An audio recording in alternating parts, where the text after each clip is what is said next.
لوگ کہیں گے کہ پتہ نہیں کہاں سے چھوڑتا ہے۔ یہ اگر ہماری سوچ ہمارے فرشتوں کے بارے میں پیدا ہو جائے، کرامن کاتبین کے بارے میں پیدا ہو جائے کہ وہ ہمیشہ ہمارے اوپر نگرانی کر رہے ہیں، لہذا ماں باپ ہوں، استاد ہو، عالم دین ہو، تاجر ہو، میں نے بتایا کہ شادیوں میں بلانے والے ہوں اور جن لوگوں کو بلایا جا رہا ہو وہ ہوں، اور سب کو پتا چل جائے کہ جو ہم نے لکھ کر بات کر دی کہ ہم بھائی اتنے بجے یہ کریں گے اور اتنے بجے وہ نہ کریں، تو مطلب یہ ہوا کہ ان کے پاس وعدہ نہیں ہے، اور جن کے پاس وعدہ ہی نہیں ہے، رسول اللہ صلی اللہ علیہ وسلم نے فرمایا کہ ان کے پاس دین نہیں ہے۔ آپ کہیں گے کہ دین تو ہے، نمازیں ہیں، عمرے ہیں، حج ہے، زکوٰۃ ہے، تو میں کہوں گا دین ہے، دین دار نہیں ہے وہ، نہیں، ہم میں دین دار نہیں رہے، دین والے ہیں۔ آپ کہیں گے یہ کیا بات ہو گئی بھائی، دین والے ہیں، دین دار نہیں ہے، یہ کیا مطلب؟ اس کا مطلب یہ ہے کہ دین کا علم ہے، ہمیں بس پتہ ہے یہ کرنا ہے، یہ کرنا ہے، علم بڑا ہے ہمارے پاس۔ دیندار وہ ہوتا ہے جو عمل کرتا ہے، دین والا وہ ہوتا ہے کہ جس کے پاس کتابیں، کہانیاں، واقعات، قرآن، حدیث، سنتیں، فتوے، باتیں ہمارے پاس بہت زیادہ ہے، لیکن دین پر عمل نہیں، ایمانداری ہمارے اندر سے غائب ہوتی چلی گئی۔ میں نبی صلی اللہ علیہ وسلم کی زندگی کا وہ ایک واقعہ بتا رہا تھا کہ جنگ بدر کے موقع پر مشکل ترین مرحلے میں آپ نے کیسی زندگی گزاری۔ حضرت امیر معاویہ رضی اللہ تعالی عنہ کے بارے میں آتا ہے کہ جب وہ خلیفہ تھے، امیر معاویہ رضی اللہ تعالی عنہ خلیفہ ہیں، ان کا رومن امپائر، روم کے بادشاہ سے ایک معاہدہ ہو گیا کہ 1 سال کے لیے ہماری تمہاری جنگ بندی ہو، اس سال ہماری لڑائی نہیں ہوگی۔ اس کے بعد وہ بڑے ہوشیار صحابی تھے اور بہت 20 سال انہوں نے خلافت کی۔ انہوں نے سوچا کہ فلاں تاریخ کو، مثال کے طور پر اس مہینے کے آخر میں یہ سال ختم ہو رہا ہے، ہمارا معاہدہ 2016 کا تھا، بس وہ 2016 ختم ہو رہا ہے۔ انہوں نے پوری جنگیں، فوجیں اکٹھی کی، فوجوں کو حکم دیا کہ تم جا کر سرحد کے اوپر پڑاؤ ڈالو، جیسے ہی سال ختم ہوگا ہم روم کے اوپر حملہ کر دیں گے۔ وہ ہکے بکے رہ جائیں گے، وہ کہیں گے بھائی آپ نے تو ہمارا معاہدہ حملہ کیوں کیا؟ ہم کہیں گے کہ نہیں، وہ پچھلے سال کا سال ختم ہو گیا، اب نیا سال شروع ہو گیا، ہماری جنگ شروع ہو گئی، اور وہ تیاری نہیں کر سکیں گے اور ہم فتح کر لیں گے۔ آپ سمجھتے ہیں لاکھوں فوجوں کو لے کر جانا کتنا خرچ آتا ہے؟ اور جیسے ہی سال معاہدہ ختم ہوا، ٹائم ختم ہوا، امیر معاویہ رضی اللہ تعالی عنہ نے حملہ کر دیا، بڑے علاقے پہ قبضہ کرتے جا رہے ہیں۔ حدیث میں ہے ترمذی شریف میں کہ پیچھے سے ایک صحابی آیا گھوڑے کے اوپر، لشکر والوں نے کہا امیر معاویہ رضی اللہ تعالیٰ عنہ کو کہ آپ رکیں، پیچھے سے ایک گھوڑا آ رہا مسلمانوں کے علاقے سے، اس پہ عمر بن عباسہ رضی اللہ تعالیٰ عنہ تھے۔ اس صحابی نے دور سے آوازیں دے رہے ہیں وفاء لا غدر، کہ نہیں نہیں نہیں، غداری نہیں کرو، دھوکہ نہیں دو، وعدے کی پاسداری کرو۔ قریب آئے، بتایا نبی صلی اللہ علیہ وسلم کے صحابی ہیں یہ، بتایا کہ ہم نے اپنے نبی سے کانوں سے سنا تھا، آپ نے فرمایا تھا کہ تم کسی قوم سے جب معاہدہ کرو اس کو توڑنا نہیں ہے، پھر تم نے اس کو توڑنا نہیں ہے جب تک وہ اگلی قوم معاہدے کو نہ توڑ دے، اگر وہ توڑ دیں تو پھر تم مقابلہ شروع کرو، اور اگر تم نے حملہ کرنا ہے تو پہلے ان کو اطلاع دو کہ ہماری تمہاری جنگ بندی فلاں تاریخ تک تھی، بس اس کے بعد ہم آزاد ہیں، تم بھی آزاد ہو، ہم تم پر حملہ کر سکتے ہیں۔ تو حدیث میں ہے کہ امیر معاویہ رضی اللہ تعالی عنہ نے پورے لشکر کو حکم دیا کہ واپس جاؤ۔ یہ مسلمانوں کا کردار تھا، کریکٹر جس کو کہتے ہیں۔ اصل چیز ہے کردار. کاش کہ مجھے آپ کو ہم سب باتیں سننے والوں کو سمجھ میں آ جائے. اصل چیز ہے انسان کا کردار. جب کردار کریکٹر لیس آدمی ہو جاتا ہے، کردار ہی نہیں رہتا، پھر بعد میں باتیں جتنی مرضی کر لی جائیں، جتنی مرضی انسان محنتیں کر لے، نمازیں پڑھ لے، روزے رکھ لے، حج عمرے کر لے، وہ دین کی باتیں جتنی بھی آتی ہیں آ جائیں، لیکن جو بنیادی چیز تھی کردار، وہ نہیں رہا. آپ کردار کی ایک مثال لیں. پیارے نبی صلی اللہ علیہ وسلم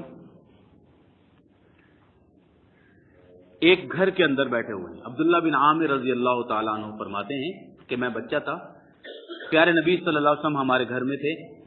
دعتنی امی، میری ماں نے مجھے بلایا، مجھے کہا کہ آؤ بیٹا ادھر آؤ، میں تمہیں کچھ کھانے کو چیز دوں گی. بچے ہیں جو اس طرح کے ہوتے ہیں. پیارے نبی صلی اللہ علیہ وسلم نے میری ماں سے پوچھا، یہ جو تم اس کو بلا رہی ہو اور کہہ رہی ہو کہ آؤ میں تمہیں یہ کروں گی، واقعی تم اس کو کھلانے کے لیے دعوت دے رہی ہو؟ کوئی بات دو گی، کوئی چیز دو گی اس کو، یا ویسے اس کو پکڑنا ہے یا گھر میں بلانا ہے؟ مطلب یہ ہے کہ اوپر اوپر سے جھوٹ بول کے اس کو بلا رہی ہو، یا حقیقتاً تم اس کو کھانا کھلاؤ گی؟ تو میری ماں نے کہا کہ ہاں اللہ کے رسول، اوتی ہی تمرن، میرا ارادہ یہ تھا کہ میں اس کو کھجور دینا چاہتی تھی.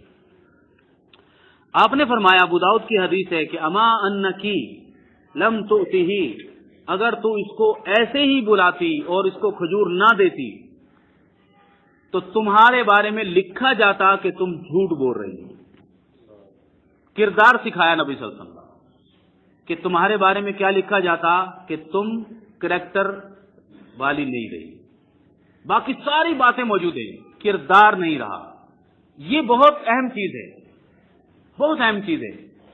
آپ گھر میں ہیں، ماں باپ سے معاہدہ ہے، بیوی سے بات ہو رہی ہے، بچوں سے بات ہو رہی ہے، آپ کاروباری زندگی کے اندر ہیں. میری بات یاد رکھیں، آپ کے بارے میں مشہور ہو گیا کہ یہ دکان والا جو بولتا ہے اسی ٹائم پہ یہ کام کر کے دکھاتا ہے، آپ کے کاروبار میں بھی اللہ رب العزت برکتیں عطا فرمانا شروع کر دے گا. مشہور ہو جائیں پورے مارکیٹ کے اندر کہ اس نے کہہ دیا نا کہ کل لینا تو کل دے گا. یہ آندھی آئے، طوفان آئے، بجلی آئے، بیمار ہو، کچھ بھی آئے، یہ کرے گا. اور جب آپ کے بارے میں مشہور ہو گیا کہ یہ باتیں کرے گا، چھوڑتا ہے، اور کردار نام کی اس کے پاس چیز نہیں ہے، تو پھر آپ کہیں گے پریشانیاں بہت ہیں، کاروبار چل ہی نہیں رہا، کاروبار چل ہی نہیں رہا. مولوی صاحب کچھ بتائیں کہ میں پڑھوں کیا؟ بھائی پڑھنا نہیں ہے کچھ بھی، آپ نے کردار ہمارا اپنا پیدا کرنا ہے. کردار بولتا ہے، عمل باتیں بولتی نہیں ہے. میں نے 1 گھنٹہ تقریر کر دی، وہ اس کا اتنا فائدہ نہیں ہوگا. ایک کردار، 1 روپے کا کردار اگر آپ نے دیکھا کہ یہ صحیح تھا تو آپ کو فائدہ ہوگا. آپ ماں باپ ہیں، آپ اپنے بچوں کے سامنے کردار پیش کریں اور ان کے اندر یہی تربیت کریں کہ نقصان آ جائے گا، کچھ بھی ہو جائے. میں نے کتنی مثالیں دی، 5-6 مثالیں نبی صلی اللہ علیہ وسلم کی زندگی میں دی کہ نقصان اٹھا رہے ہیں. چلے صلح حدیبیہ کا موقع ہے، آپ نے سنا ہوگا. پیارے نبی صلی اللہ علیہ وسلم مشرکین سے معاہدہ ہو رہا ہے. باتیں لکھی جا رہی ہیں کہ کوئی مشرک، کوئی مکہ کا آدمی اگر مسلمان ہو جائے، بھاگ کر رسول اللہ صلی اللہ علیہ وسلم کے پاس آ جائے، آپ کو واپس کرنا پڑے گا. بہت ہی نقصان دینے والی نظر آ رہا تھا کہ یہ مسلمانوں کی اس کے اندر بے عزتی ہے. مسلمان ہونے کے بعد آ گیا تو ہم کیوں واپس کریں؟ لیکن وہ معاہدہ لکھ لیا گیا. یہ لکھا گیا کہ کوئی اگر صحابی مشرک ہو جائے، نعوذ باللہ مسلمان نہ رہے، اور وہ بھاگ کر واپس چلا جائے، اس کو ہم واپس نہیں کریں گے. آپ نے فرمایا لکھو، یہ بھی لکھ لیا. یہ معاہدہ ہو گیا، بلکہ بعض حدیثیں میں ہے کہ ابھی تک دستخط بھی نہیں ہوئے، بات چیت ہو گئی، ڈن ہو گیا کہ ٹھیک ہے.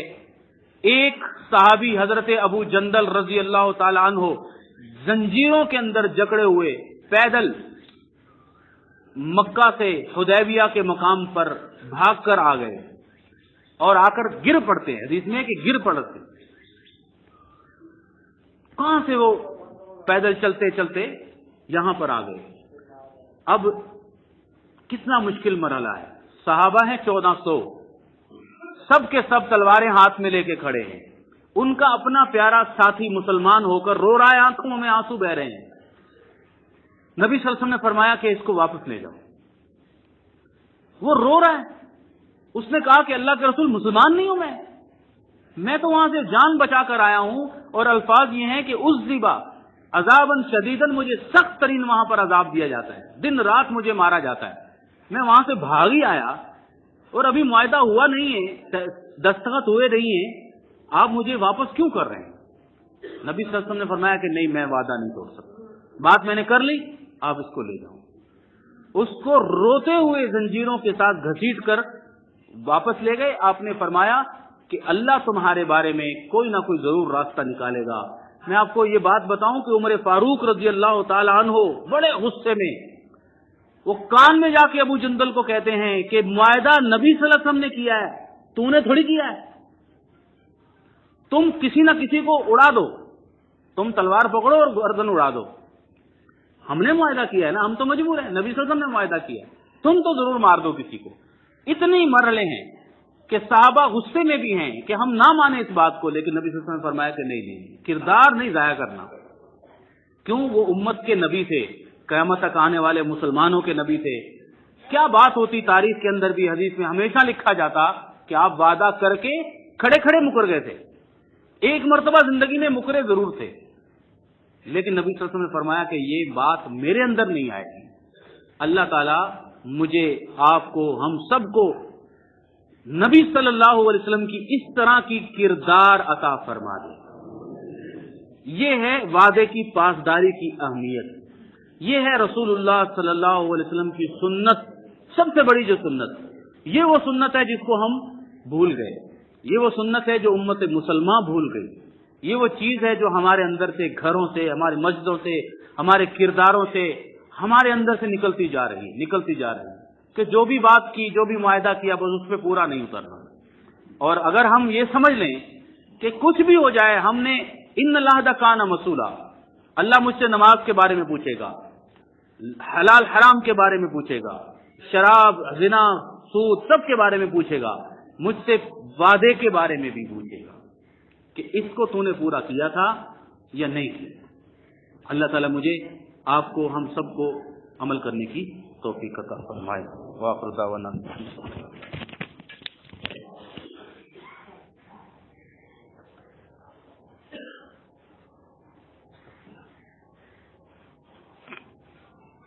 ان الحمد للہ نحمده ونستعینه ونستغفره ونعوذ باللہ من شرور انفسنا ومن سیئات اعمالنا من يهده الله فلا